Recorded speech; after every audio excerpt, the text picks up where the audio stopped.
jiwa penolong ya. Jadi sangat inspirasi dan memotivasi seluruh anggota jajaran Polda Lampung, termasuk saya. Sangat cocok setiap ada warga yang membuat laporan, segera terima sesuai SOP. Laporan itu jangan menunggu-nunggu kegiatannya apa kan. Anggota yang jaga di bawah pun saya perintahkan sesuai SOP. 1 jam maksimal, minimal 30 menit sekali harus dicek. Tahanan itu ada yang sakit, ada yang belum makan. Kan itu tugas kita, Mbak, kita perhatiin. Dari segi ibadah, apakah juga dari Bapak Kapolsek sendiri juga mengingatkan para tahanan itu untuk mereka beribadah sesuai dengan agama yang mereka anut, atau bagaimana mengingatkan mereka?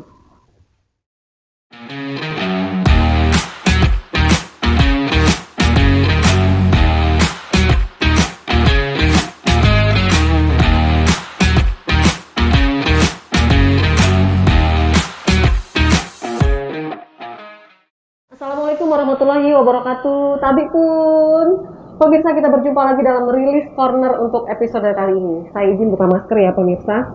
Ya, beberapa waktu lalu saya sempat dikirimin video pemirsa. Video itu singkat. Setelah saya buka, video itu adalah isinya seorang polisi yang kasih makan tahanan. Dan saya itu nggak tahu itu polisi itu siapa dan kejadiannya di mana. Ternyata setelah saya telusuri dari orang yang mengirim video, polisi itu adalah Kapolsek Tanjung Senang, Bandar Lampung yang saat ini bersama dengan saya. Ada Bapak Ibda Alan Ridwan SHMM. Assalamualaikum. Assalamualaikum. Saya panggil Mas Alan, izin boleh ya? Iya. Mas Alan, nggak apa-apa maskernya dibuka kali ya? Oh iya. Ya, pemirsa. Jadi ini merupakan kisah yang inspiratif bagi kita semua. Bagaimana hati itu berbicara, tidak mengenal waktu, tidak mengenal jabatan. Nah, ini saya buktikan sendiri dengan apa yang dilakukan oleh seorang Kapolsek Tanjung Senang ini terhadap tahanan-tahanan. Selain itu juga banyak juga kegiatan-kegiatan sosial yang beliau sudah lakukan. Kita ngobrol langsung dengan beliau. Mas Alan izin sempat dikirimin video yang tadi saya ceritakan, Mas Alan. Itu tersentuh sekali ya, bagaimana para tahanan yang sebenarnya mereka tuh dilarang untuk ngapa-ngapain, serba dibatasi. Tiba-tiba disamperin oleh pimpinan di polsek itu, dikasih makan bakso. Mungkin ada sempat haru mungkin gitu ya, gitu mereka. Bisa diceritakan itu Mas Alan, gimana sih ceritanya? Terima kasih atas waktunya Mbakku dari Rilis TV ya. Iya. Jadi Mbak, pimpinan kami, Bapak Kapolda Lampung, Dirjen Pol Dr. Andes Hendro Sugiarno MM, melalui Bapak Kapolresta Bandar Lampung, Kombes Pol Lino Haryanto SIK, memang ada program Jiwaku Penolong. Jiwaku Penolong ya. Jadi sangat inspirasi dan memotivasi seluruh anggota jajaran Polda Lampung, termasuk saya. Sangat cocok dengan program itu. Terkait masalah video itu, memang dari hati nurani saya, karena tahanan ini kan memang sedang mendapat ujian ya Pak ya. Semua dibatasi. Jadi saya beranggapan jiwa penolong itu memang harus hadir. Harus membantu ya Mbak ya. Membantu tidak harus dengan nilai yang besar, namun nilai yang kecil tapi berarti, sangat berarti dan bermanfaat. Dengan semangkuk bakso itu tapi berarti sekali gitu ya.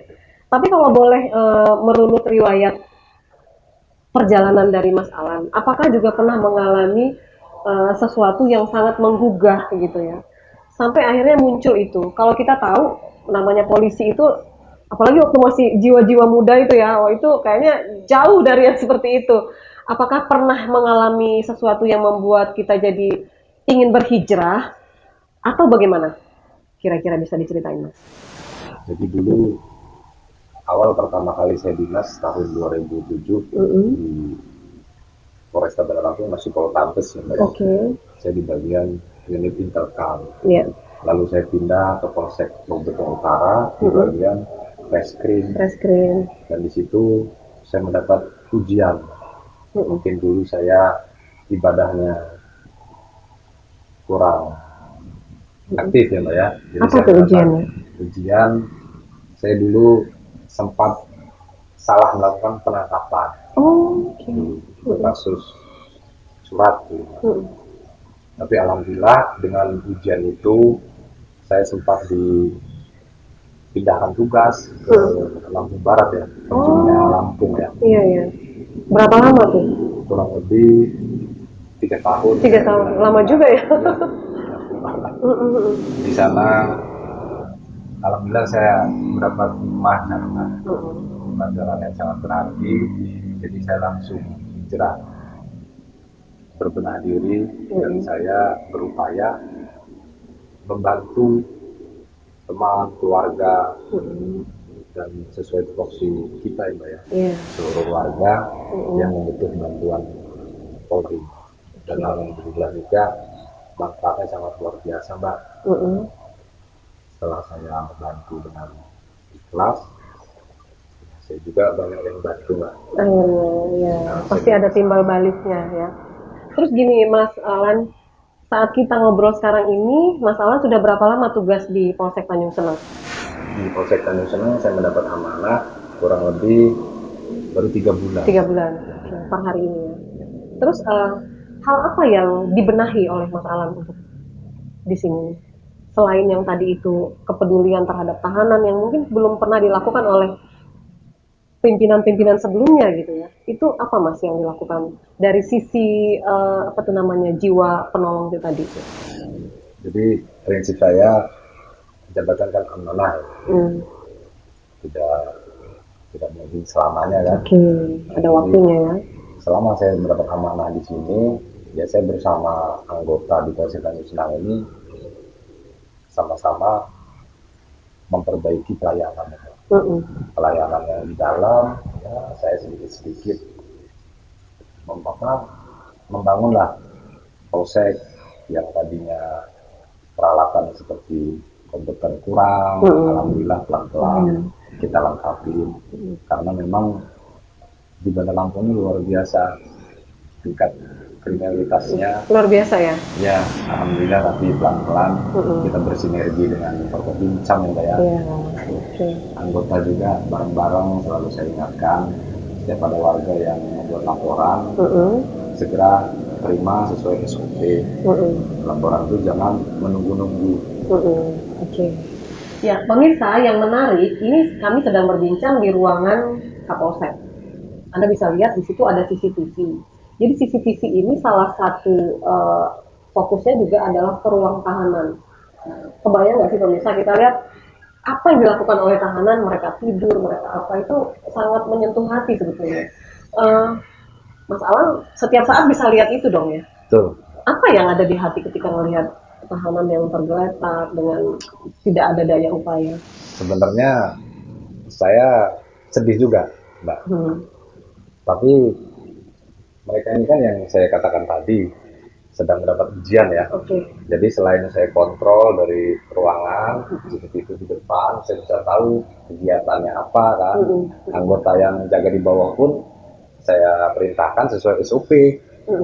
1 jam maksimal minimal 30 menit sekali harus dicek. Tahanan itu ada yang sakit, ada yang belum makan. Kan itu tugas kita Mbak, kita perhatiin. Biasanya kan memang nggak dapat makan sih sebenarnya. Dapat. Oh dapat ya.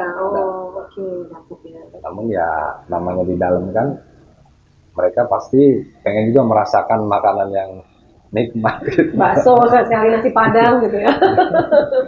Terus gini Mas, dari segi ibadah, apakah juga dari Bapak Kapolsek sendiri juga mengingatkan para tahanan itu untuk mereka beribadah sesuai dengan agama yang mereka anut, atau bagaimana mengingatkan mereka?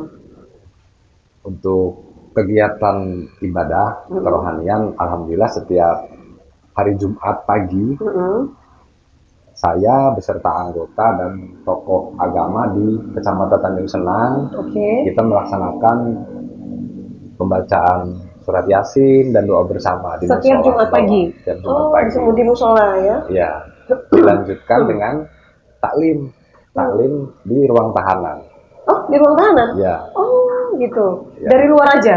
Dari luar. Dari luar. Dari lorong. Jadi mereka berdiri di situ ya. Ya, Oh, tahanan gitu. kita suruh berdiri Oh. dengan tetap prokes ya. Kita kasih taklim silaman rohani. Rohani. Iya. Apa reaksi mereka Mas dengan adanya itu? Alhamdulillah awalnya memang mereka ya ada yang ngantuk, ada yang belum terbiasa kan. Ya dengan kita rutinitas, kita sering kasih makanan yang enak-enak dan mereka juga nurut sama kita. Dan mereka menerima siraman rohani itu dengan baik gitu, senang gitu.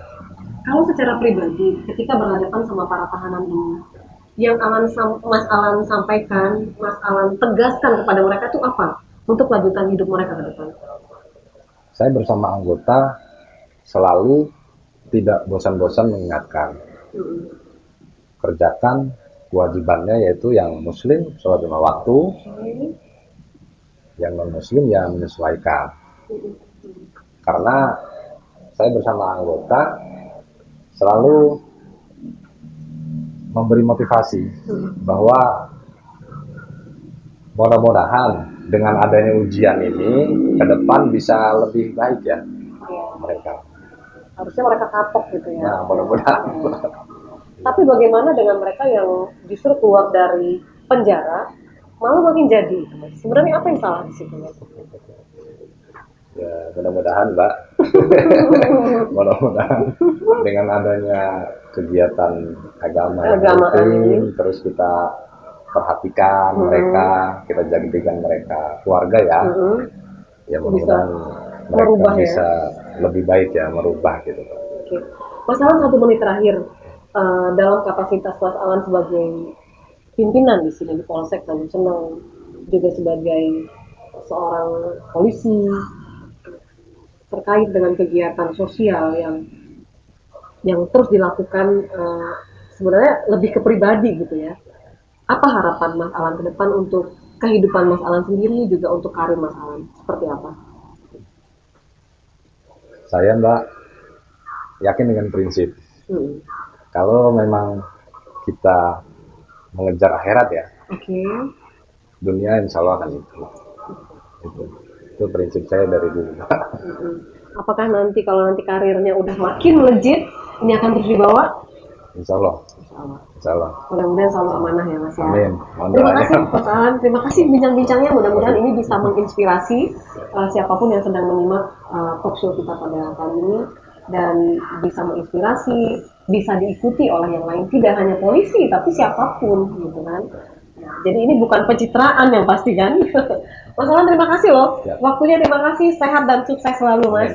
Ya, pemirsa, demikianlah obrolan saya dalam Rilis Corner bersama Kapolsek Tanjung Seneng Bandar Lampung, ada Ibda Alan Ridwan SHMM. Seperti yang saya sampaikan tadi, mudah-mudahan konten ini bisa menginspirasi kita semua. Bagaimana kita, selagi kita bisa berbagi, kita berbagi. Tidak perlu memandang kita harus jadi orang penting dulu, orang kaya dulu untuk berbagi. Karena seperti yang disampaikan banyak orang yang bermanfaat, orang yang paling baik itu adalah orang yang bermanfaat untuk orang lain, gitu ya. Terima kasih pemirsa sudah menyimak program ini. Saya Novi Balga mewakili kerabat kerja yang bertugas undur diri. Sampai jumpa dan wassalamualaikum warahmatullahi wabarakatuh.